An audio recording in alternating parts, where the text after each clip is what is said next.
RMS Titanic. इस नाम से तो आप बहुत अच्छी तरह से वाकिफ होंगे। ये एक ऐसा जहाज था जिसने दुनिया के सबसे बड़े और सबसे भव्य जहाज होने का खिताब अपने नाम किया था। लेकिन अफसोस, ये अपने पहले ही सफर के दौरान समुद्र की गहराई में समा जाता है। शुरू से ही इस जहाज को कभी न डूबने वाला जहाज कहा जा रहा था, लेकिन इसके बावजूद ऐसा क्या हुआ जो ये अपनी पहली ही यात्रा के दौरान समुद्र में डूब गया। इस जहाज को साल 1912 में बनाया गया था। इसकी लंबाई 269 मीटर थी और इसे उस समय स्टील से बनाया गया था। इस जहाज की विशालता का अंदाजा आप इस बात से लगा सकते हैं कि इसमें क्रू मेंबर्स और पैसेंजर्स को मिलाकर 3300 लोगों के ठहरने का बंदोबस्त किया गया था। यह जहाज ब्रिटेन से अमेरिका के लिए रवाना हुआ था, लेकिन रास्ते में कुछ ऐसा हुआ जो ये अटलांटिक महासागर की गहराइयों में समा गया। और आज इतना समय गुजर जाने के बाद भी इस जहाज को समुद्र से नहीं निकाला जा सका है। दोस्तों, अगर इसकी सेफ्टी फैसिलिटीज की बात करी जाए तो इसे कुछ इस तरह से डिजाइन किया गया था कि इसमें कई सारे वाटर टाइट कंपार्टमेंट बने हुए थे। यानी कि अगर इस जहाज का कोई एक कमरा पानी से भर भी जाता तो यह जहाज किसी भी सूरत में डूब नहीं सकता था। इस जहाज में कई सारे ऐसे बेसमेंट्स मौजूद थे जिनकी दीवारें वाटर टाइट थीं, और अगर इसके बेसमेंट की 2 लाइनों में पानी भर भी जाता तो ये जहाज नहीं डूबता। लेकिन उस रात कुछ ऐसा हुआ जिसकी वजह से ये जहाज सभी के लिए एक दिल दहला देने वाली कहानी बन गया।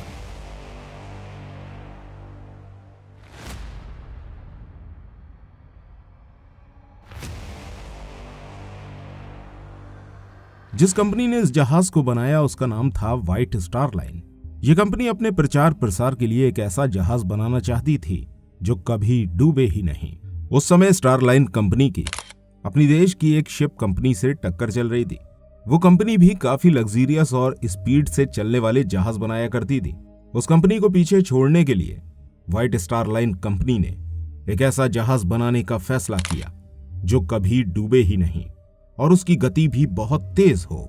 इस कंपनी का दावा था कि इस जहाज को भगवान भी नहीं डुबा सकते, लेकिन हुआ कुछ उल्टा ही।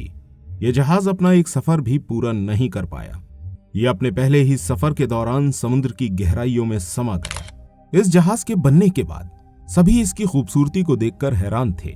यह जहाज सिर्फ 270 मीटर लंबा ही नहीं था, बल्कि 28 मीटर चौड़ा भी था और इसकी ऊंचाई लगभग 32 मीटर थी। यह जहाज पूरे एक शहर के बराबर था और इसमें हर सुविधा की चीज मौजूद थी। यही वजह है कि उस समय के लोग इसे पानी में तैरता शहर कहकर बुलाते थे। दोस्तों, इस वक्त इस जहाज को बनाने में लगभग 48 करोड़ रुपए का खर्चा आया था। 10 अप्रैल 1912 के दिन यह जहाज इंग्लैंड के साउथहैम्पटन से अमेरिका के न्यूयॉर्क के लिए रवाना होता है और इसका यह सफर 6 दिन का होने वाला था। इस जहाज के रवाना होने से पहले पोर्ट पर बहुत ज्यादा भीड़ लग गई, क्योंकि इसकी रवानगी से पहले ही इसका काफी ज्यादा प्रचार प्रसार किया जा चुका था। यह जहाज, जो उस समय का सबसे बड़ा और सबसे शानदार जहाज था, 4 दिन के सफर के बाद ही एक भयानक हादसे का शिकार हो गया। इस घटना में टोटल 1504 पैसेंजर्स को अपनी जान से हाथ धोना पड़ा। इतना समय गुजरने के बाद भी आज तक कोई इस घटना को भूल नहीं पाया है। दोस्तों, जहाज के कप्तान का नाम एडवर्ड जॉन स्मिथ था। 14 अप्रैल की रात लगभग 12 बजे जब क्रू मेंबर फ्रेडरिक फ्लीट ने अपने सामने एक बड़ा सा आइसबर्ग देखा, तब उसकी सूचना उन्होंने फर्स्ट ऑफिसर विलियम को दी, जो इस शिप के इंचार्ज थे। कुछ भी फैसला लेने के लिए सिर्फ इन लोगों के पास 37 सेकंड का ही समय था। यह बहुत कम समय था इस जहाज को रोकने या फिर मोड़ने के लिए। और दोस्तों, सिर्फ एक यही वजह नहीं थी, बल्कि इस हादसे की शुरुआत से आखिर तक न जाने कितनी ऐसी गलतियां की गई थीं, जिसकी वजह से ये जहाज समुद्र के हवाले हो गया। उस रात आसमान बिल्कुल साफ था, लेकिन चांद नहीं निकला था और खुले आसमान के नीचे 33 किलोमीटर प्रति घंटे की रफ्तार से टाइटैनिक लगातार समुद्र में सफर कर रहा था। फ्रेडरिक को यह आइसबर्ग बहुत पहले ही नजर आ जाना चाहिए था, लेकिन उस वक्त उनके पास कोई दूरबीन नहीं थी। उनका काम था समुद्र पर नजर रखना, और वो रात में नंगी आंखों से ये काम ठीक से नहीं कर पाए, जिसका नतीजा ये निकला कि वो आइसबर्ग, जो लगभग 1000 गज की दूरी से ही दूरबीन के जरिए दिख जाना चाहिए था, वो 500 गज की दूरी से दिखाई दिया। अगर उस रात फ्रेडरिक के पास दूरबीन होती तो वो उस आइसबर्ग को पहले ही देख लेते और इसकी डायरेक्शन को चेंज करने के लिए सही फैसला भी ले लिया जाता। इस आइसबर्ग की खबर मिलते ही इस जहाज को दाएं तरफ मुड़ने का आदेश दिया गया, लेकिन गलती यह हुई कि हड़बड़ी में यह जहाज दाएं की जगह बाईं तरफ मोड़ दिया गया, जिसकी वजह से यह आइसबर्ग के और भी ज्यादा करीब पहुंच गया और इस टर्न की वजह से टाइटैनिक का साइड का हिस्सा आइसबर्ग से टकरा गया। दोस्तों, इस टक्कर से बहुत बड़ा नुकसान हुआ। इस वक्त इस जहाज की स्पीड को भी कम कर दिया गया था। एक्सपर्ट्स का कहना है कि शायद अगर ये जहाज सीधा आइसबर्ग से टकरा जाता या फिर इसकी स्पीड कम न होती तो इसे कम नुकसान पहुंचता। इस टक्कर के बाद जहाज पर मौजूद क्रू मेंबर्स ने सबसे पहले नुकसान का जायजा लिया और फिर ये रिजल्ट निकाला कि किसी भी सूरत में इस जहाज को बचाया नहीं जा सकता और ये 1.5 घंटे के अंदर समुद्र की गहराई में समा जाएगा। अब समय था यात्रियों को यहां से निकालने के लिए जल्द से जल्द लाइफ बोट पर सवार करवाना।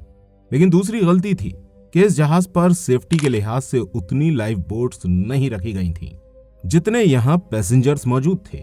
इस जहाज में सिर्फ इतनी लाइफ बोट थीं जिसमें 1178 पैसेंजर्स सवार हो सकते थे। अपने सफर के दौरान इस जहाज पर अपनी कैपेसिटी के अकॉर्डिंग सिर्फ आधे पैसेंजर्स ही सवार थे। दोस्तों, सोच कर देखिए कि अगर ये जहाज पूरा भरा होता तो इस घटना में कितने लोगों की जान जाती। साथ ही साथ यहाँ ज्यादा लाइफ बोट इसलिए नहीं रखी गई थी क्योंकि कंपनी को लगता था कि अगर यहाँ ज्यादा लाइफ बोट रखी जाएंगी तो फर्स्ट क्लास में सफर करने वाले पैसेंजर्स के लिए सुविधाएं कम हो जाएंगी और उन्हें कम जगह मिलेगी और जितनी लाइफ बोट थी उससे और भी ज्यादा जान बचाई जा सकती थी। लेकिन शुरू में क्रू मेंबर्स को अंदाजा ही नहीं हुआ कि एक बोट में कितने पैसेंजर्स को सवार करना है। कई सारी बोट्स तो ऐसी थीं जो 40% तक खाली थीं। लाइफ बोट में पैसेंजर्स को बिठाने के लिए सबसे पहले फर्स्ट क्लास के पैसेंजर्स को भर दिया गया। उसके बाद सेकंड क्लास और थर्ड क्लास के पैसेंजर्स के बारे में तो किसी ने सोचा ही नहीं। इसके अलावा यहाँ एक गलती ये भी थी कि इस काम को करने वाला कोई भी परमानेंट क्रू नहीं था, बल्कि जितने भी क्रू मेंबर्स यहाँ मौजूद थे वो आम मजदूर थे जिन्हें इस जहाज के रवाना होने से कुछ घंटे पहले ही यहाँ पर भेजा गया था। यही वजह थी कि ये मेंबर्स बिना ट्रेनिंग और एक्सपीरियंस के पैसेंजर्स की जान नहीं बचा सके। इन्हें बिल्कुल अंदाजा नहीं था कि इस डूबते जहाज पर पैसेंजर्स को किस तरह से कंट्रोल किया जाएगा।